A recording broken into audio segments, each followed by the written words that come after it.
Alright folks, welcome to another beer review. Bit of a special one because we're going over to Australia and we're having a look at Mista Hustla from One Drop Brewing Company. Excuse me. And this is an Imperial Pastry Stout clocking in at 10.7% ABV. I believe these guys are based out of, is it New South Wales?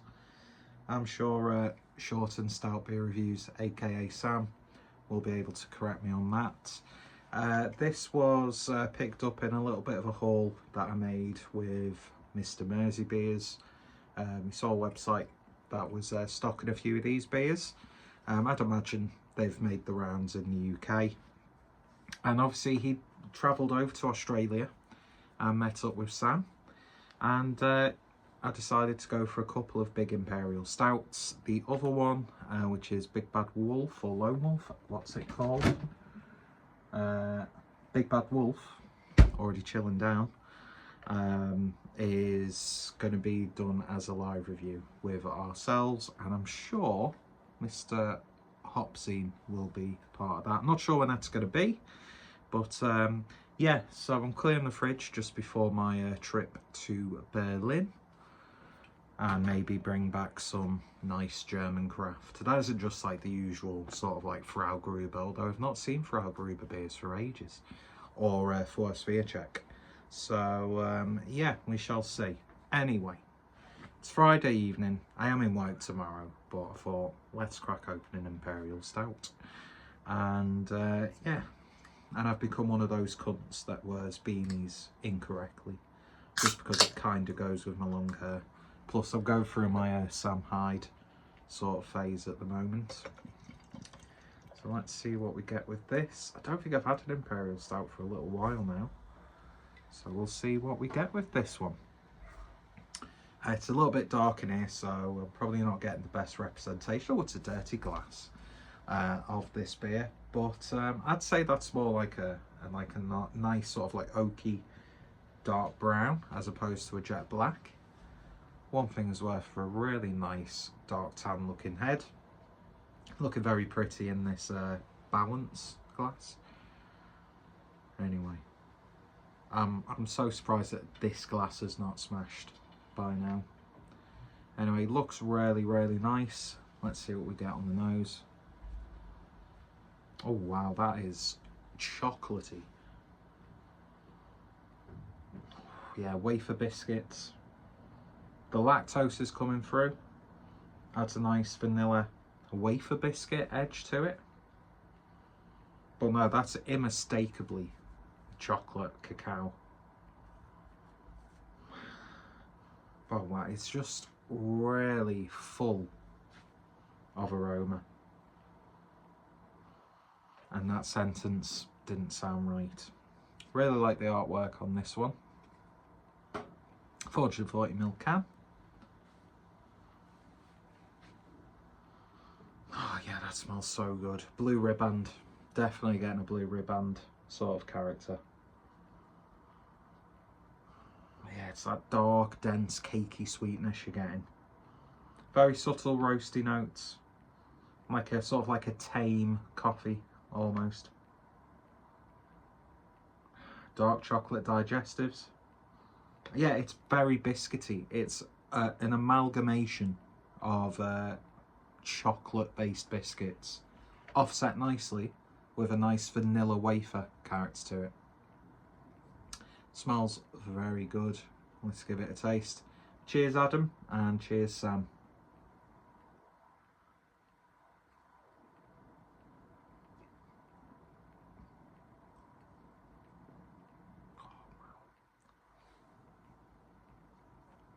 It's described as a pastry stout. And my God. To me, it's more like a chocolate biscuit stout. But of course, pastry chocolate biscuit stout, blah, blah, blah, blah, blah, blah. You're in the same sort of ballpark, really, aren't you, to be honest? Regardless, irrespective of that, let's use big words for no reason. This is ridiculously good. Can't lie, as I was pouring it in the glass, it looked a bit thin. But it's not like the creamiest of mouthfeels, but it's got such a velvety, decadent texture to it.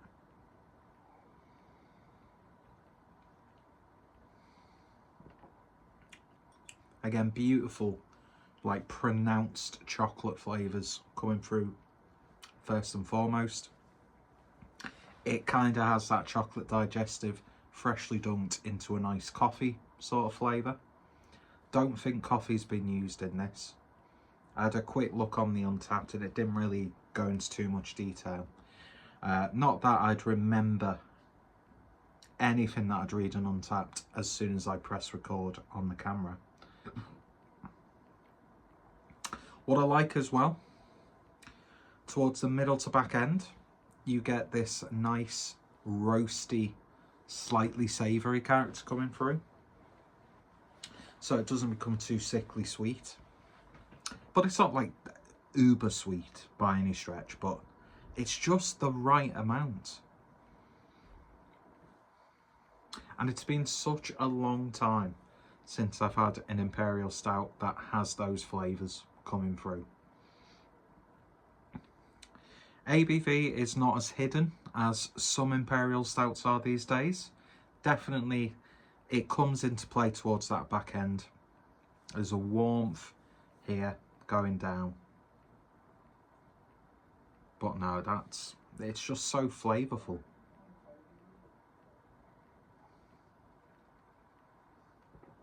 There's maybe a slight hint of licorice coming through. But yeah, savoury, woody at the moment. And the flavour blends like perfectly into each other. Because sometimes you get like such a strong flavour and then there's like an aftertaste. And that transition between those two flavour profiles is quite unsatisfying. So sometimes you'll either get like a really nice initial flavour that turns into something that's a bit or sometimes you get a bit of a initial flavour that develops into a really nice flavoursome beer. But this to me, he's so pretentious, he's going to use the word, the journey of the beer is a really satisfying journey to go down. And although there is that slight warmth, there's almost like a rum raisin character going on. In terms of that detection of the ABV, it's just so drinkable, and it shouldn't be. In the words of Charlie Beach, not allowed, but it continues to do so.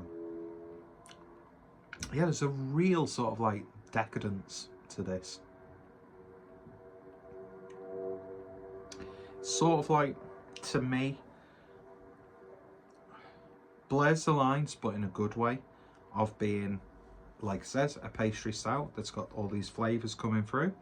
But I'm getting a really big, like, classic Russian Imperial Stout character as well, which is not often something you get, because a lot of Imperial Stouts seem to have sort of like a gimmick or like a very specific like inspiration of what the flavours trying to be. Whereas this, it's just simple pastry stout, exactly what you expect. Beautiful, beautiful pronounced chocolatey, biscuity, cakey flavours, and then like that roasty, slightly intense Russian Imperial Stout character kicks in towards the back end, and then you get a nice little bit of warmth after you sip and you've swallowed. I'm nearly 40 years old and I sniggered at the term swallowed. But then again, I'm still someone who finds farts really funny. You know, you could have the worst or rip the worst fart in my presence. Not going to be bothered by the smell because I'll laugh at that. And if it makes a funny sound, then that's just me. And do you know what? I'm nearly 40. I don't give a flying fuck how immature I can be. I mean, now it's all in the glass. Just look how nice that is. That's really, really, really, really good.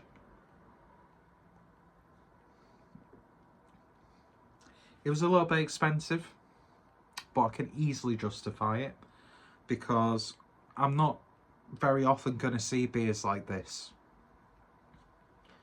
And I don't know if I'll ever make that trip to Australia. Do you know what I mean? So paying a little bit more, although I've seen UK brewed Imperial Stouts being sold for close to, if not the same price as what I paid for this. I basically got 2 Imperial Stouts for like just over 20 or so quid. And I'm happy with that. I'm happy with that. The 2 beers from Australia, from a brewery that I've heard Sam talk about. And I thought, yeah, I need to get on this. When Adam messaged me saying, do you want to pick you some beers up? I think there were a few sours there. I'm not really too fussed. But I was like, Imperial Stout.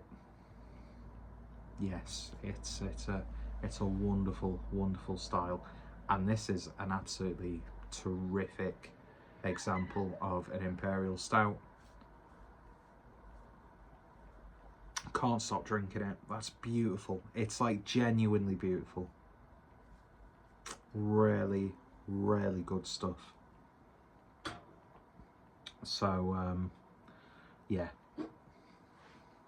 some of the beers that Sam has access to, going off anecdotal evidence from what he's said, and we get the odd beer coming through, and of course with the the popularity of international collaboration brews, if a brewer's coming over to the UK, chances are there's going to be some beers that come with them, or beers that get bought over, and vice versa.